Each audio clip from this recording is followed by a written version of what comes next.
Hi. கலிஃபோர்னியாவின் சாகும் பள்ளத்தாக்கில், அதாவது டெத் வேலியில் ஒரு விசித்திரமான விஷயம் நடக்குது. இங்கே இருக்கும் கற்கள் தாங்களாகவே நகர்ந்து பின்னால் நீண்ட தடங்களை விட்டு செல்கின்றன. இது எப்படி சாத்தியம்?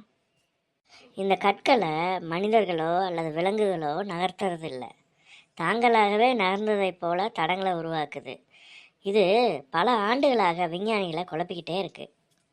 இந்த கற்களை மனிதர்களோ அல்லது விலங்குகளோ நகர்த்துறதில்ல, தாங்களாகவே நகர்ந்ததைப் போல தடங்களை உருவாக்குது. இது பல ஆண்டுகளாக விஞ்ஞானிகளை குழப்பிக்கிட்டே தான் இருக்குது. ஒரு வழியாக இது எப்படி நடக்குதுன்னு கண்டுபிடிச்சிட்டாங்க. இதற்கு காரணம் ஒரு அபூர்வமான மழை, பனி மற்றும் காற்றின் கலவை தானம்.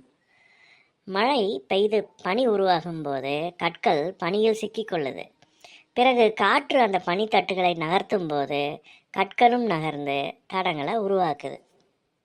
இதை எந்த பூதமும் நகர்த்துறதில்ல. பெட்ரோல், டீசல், கேஸ் எதுவுமே இல்லாமல் நடக்குது இந்த அதிசய நிகழ்வு.